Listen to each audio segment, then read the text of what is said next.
Hello, everybody. I hope you're doing well. Welcome to the third episode of the Business Shower. As I promised you, I'm going to bring people who will give you great insights into the world of business, who will share their stories with you. People you will get your inspiration from, people who will give you ideas that you've not heard before. So, here I have somebody who is very special, someone who is amazing at using LinkedIn to create a community, and he can guide you with numerous ideas that you can actually implement in your own strategy, in your own LinkedIn prowess, and succeed because he's somebody who is creating global influencers. So, guess who is here? Hello, Hey Edward Zia. everyone. Hey, it's a pleasure to be on your show. How you doing, Nusheen? I'm doing very well. Thank you so much for accepting the invitation and for being with me today. As I said, Edward is somebody who is creating an impact in a very different way. He's into global networking and he has a powerhouse of friends all around the planet. Means he's very well connected, and we can learn from him today how we can create a global network and succeed socially. He will also tell us how we can create a business out of networking, how we can help people stand out, how we can have a direct access to a system that can ensure we are mentored, we are moving successfully towards our goals and achieving what we set out to do on day-to-day basis. So, if you are someone who's trying to excel on LinkedIn, if you're someone who's trying to create an amazing community, Edward is your man here.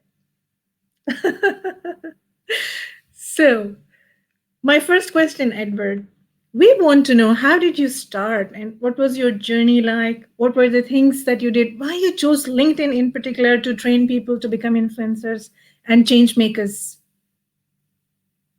Oh, Nusheen, great question. And believe it or not, I only really got involved in LinkedIn only about 1.5 to 2 years ago. So I actually haven't been an influencer for that long. So I've taken off very quickly.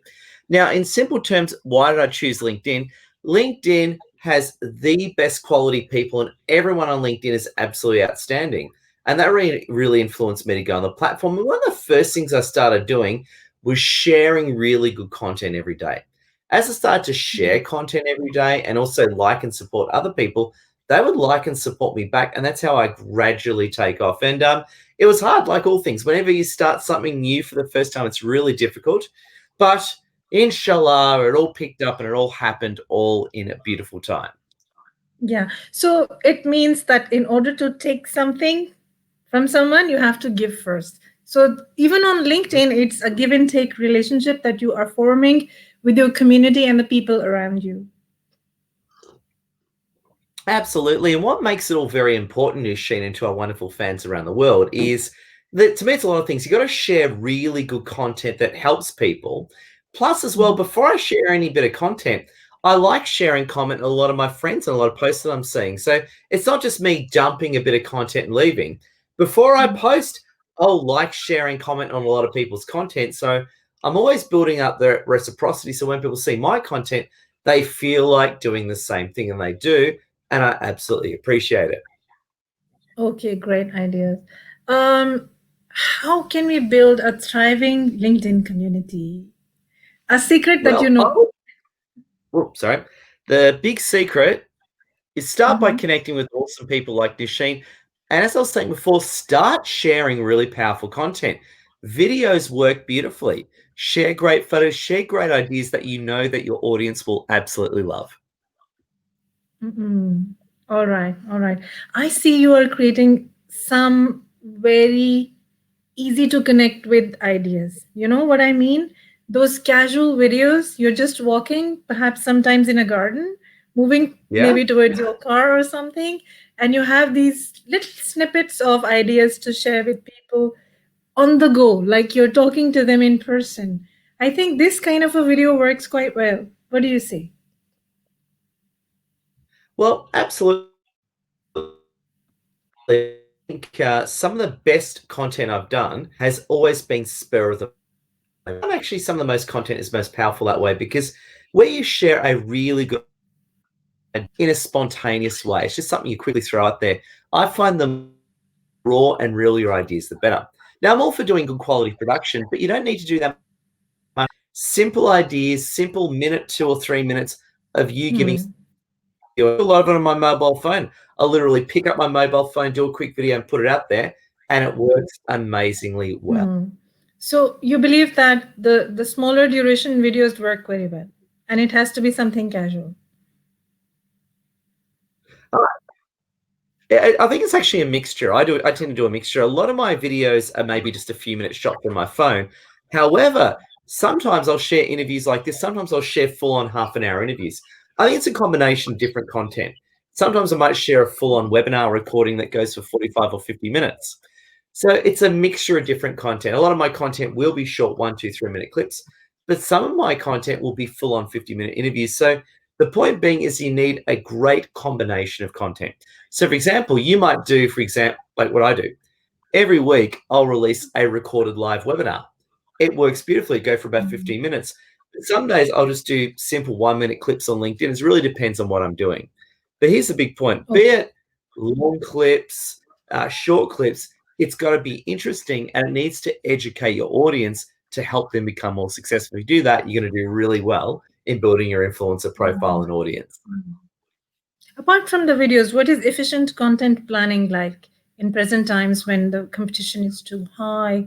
Everybody's creating videos, everybody's creating images, everybody wants to stand out. So, what do you recommend? How can we create some good quality, efficient content that will resonate with larger group of people?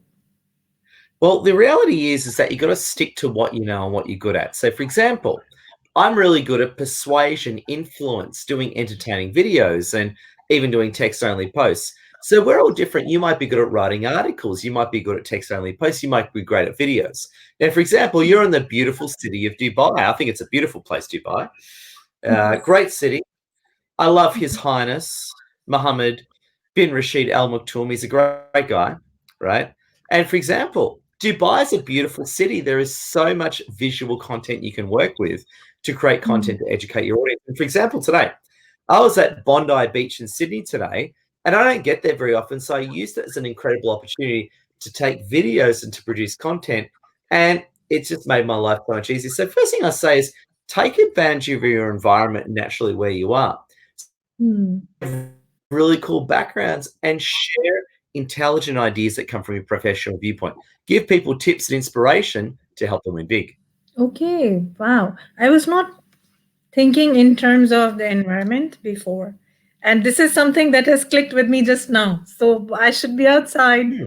doing a lot of impactful videos in great places then.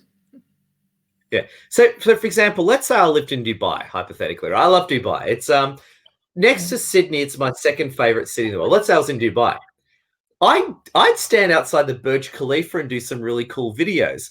I go to Dubai Marina and do some cool videos. I would Yeah, Marina is really beautiful. take advantage. Yeah, I take advantage of my natural, beautiful environment to create good videos. I'm in Sydney, which yeah, got everything here. And because at the end of the day, if you're just doing a video, against, you know, again, for me, it's quite late at night, so hence, I've got It's a wall okay. behind me. But if a Yeah. lot of your content is the same sort of thing, it's boring, it's repetitive, it's not going to do that well. But a good example is taking advantage of your environment. Let's say, for example, you meet one of your wonderful associates at the Dubai Mall. Take a Mhm. selfie together with a cool background. That'll make you look good and very persuasive. So it's not just educating your audience, but it's also entertaining them as well. So it's interesting, it's compelling, and it works beautifully that way. Hmm. Great tip. So, coming to your masterclass, what are some of high value sales and marketing strategies that we can learn from there? Oh, cool. Well, some of my favorite strategies involve this. Again, using LinkedIn, sharing content. I love running free live webinars. I Mhm. also love going to networking events. I love running my own networking events. I love running events. I love business chambers. So, for example, obviously, I'm talking more in the post COVID world. You have the Dubai Business Chamber of Commerce, I think it's called. Yeah. There are great organizations you can get involved in as well. So Mhm. again, anything, heaps of different strategies that I love using. But the trick is I love meeting people in the real world as much as I love creating winning content as well. Okay. So you believe in creating quality connections, even in real Uh, life. Like we need to actually socialize in order to leverage our network. Absolutely. Like one of the reasons why I'm actually quite big on LinkedIn is not completely because of LinkedIn. It's because before I started going to LinkedIn, I already had a massive following in the real world in Mm. Sydney. So when I started posting content on LinkedIn, a lot of people I've met in the real world would start supporting me. So that's how I very quickly took off as well. Okay, that's very interesting. We have this in common. I started building a community of entrepreneurs, business owners, and professionals in 2015. And I've been growing it with time through networking events in real life.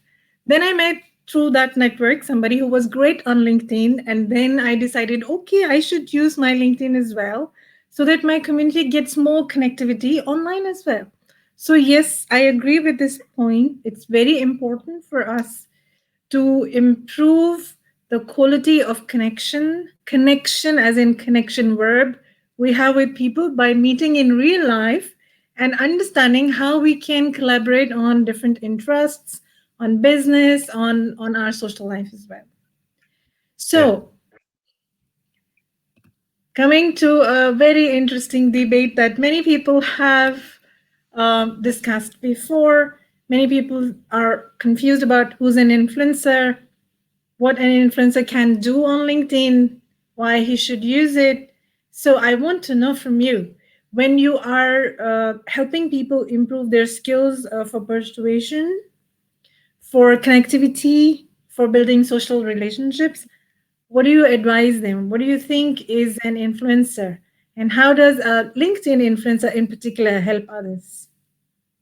Yeah, well, great question, Michelle. I think firstly, an influencer is someone who has a series of political and let's say emotional pull in a given market. So if you've got, even if you only got a few hundred followers, if those followers are really into what you're saying, you're already an influencer. So it's not so much being popular for popularity's sake. It's not that at all.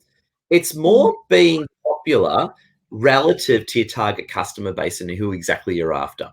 Okay, so I'm not about general popularity. I'm about what we call profitable popularity, whereas the people that are important to you are the ones that are following you. So, firstly, you're creating content for your customer base, and you're not being popular for popularity's sake. You're being popular for strategic business reasons.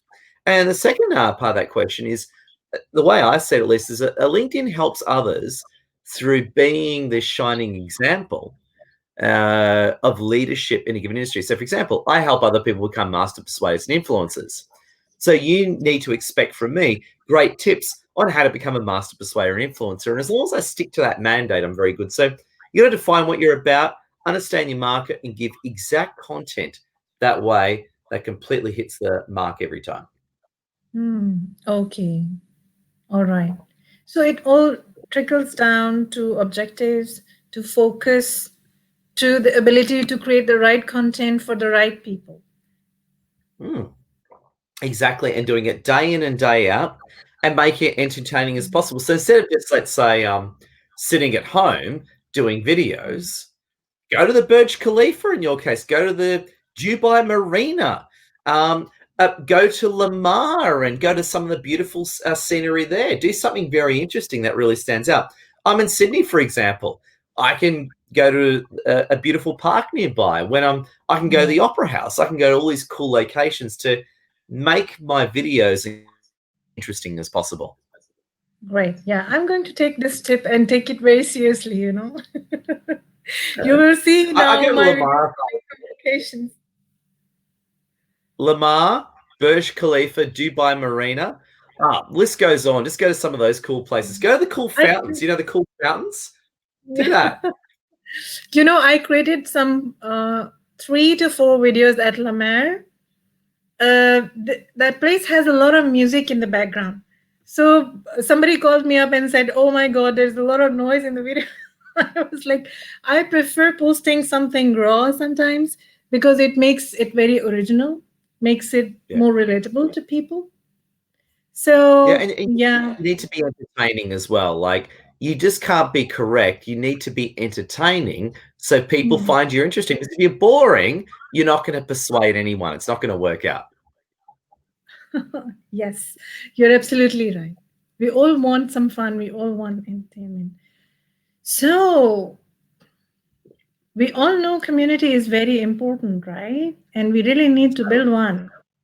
We cannot stand alone and still succeed in achieving all our goals. There has to be people. There have to be support systems around us. So, how do we build a great community through groups on LinkedIn? Oh, it's How a do great we one. Well, manage first thing is create a group is a great place to start. So if you haven't already, create your group, invite them? everyone to it, promote your group on a daily basis, and encourage people to post in your group. For example, we've got a group of about, I think, 3,500 people on LinkedIn. And Mhm. every day I'm encouraging people to post as well as I'm liking and commenting on all their posts. So create a community, lead the example, and support people's posts, and you'll absolutely take off in a group. Okay, all right. So it's actually, and groups are actually platforms where people can communicate. That's what I believe. So it's through their contribution that we can leverage on the groups. This is what you mean? Exactly. Because the idea, what makes a good group and a bad group? A bad group, nothing's happening and no one cares. That's a bad group. A good group is people are sharing content all the time, everyone's interacting, and people are supporting each other. And if it's your group and you're at the heart of it, you're going to get a lot of Mhm. the kudos and a lot of the social attention for that. And that's exactly what we do, and it works great. So again, create a group, share content in it, and make the group as interesting as possible, and entice other people to share, and you'll be in an absolutely powerful spot. Great. I want to know, Ed, when you were not really this social, what were you doing? What were you doing as a person? You were into marketing or you were doing something Yeah, totally well, I actually used to be more of a local business coach, just working Sydney, and I decided I want to be a global influencer, and hence here I am today. So I used to be more of a local coach on a Sydney level, but when I different? said I want to go on a LinkedIn and become a content guy, that's when I really built the global platform. So I've absolutely loved it. Hmm. So, apart from Sydney, which other cities have you covered, and which other countries? Since you are into global networking. Well, I got clients all over the world. I got clients in Dubai, North America, the United Kingdom, all across Europe, New Zealand, all across Australia. I have clients all over the world. In fact, over half of my clients now are from Mhm. outside Australia where I'm based. So I've got a truly global business, which I Mhm. absolutely love. And it's something I've always wanted. And the beauty is that LinkedIn gives you that platform to build something like that, which is one of the many reasons why I love LinkedIn so much. Yes, it's true. So, next time in Dubai, we are going to host an event with Edward, and he's going to Oh, be our business coach. I'd be honored. I love Dubai. Any excuse I have to get to Dubai, it'll be really good. So I want you to get a very wealthy Emirati to give me heaps of money and fly me out and put me in a top hotel. So if you speak to one of your Emirati friends to organize it, I really appreciate it. I will ask my friend to do that for you. Yeah. Yeah, just ask one of your Emirati friends. They've all got heaps of money and get them to look after me, and I'll so appreciate that. Okay, perfect. I got this. All right, Edward, thank you so much. It was amazing to have a conversation. It's very late there in Sydney, and I'm very grateful that you took out the time to be with me for this episode. It's an honor and a privilege, and I don't stay up late for everyone, but I love staying up for you, your wonderful fans, and your awesome show, Nasheen. It's an absolute pleasure. Thank you. Take care. Have a good night, Edward. See everyone. Bye. Appreciate you all.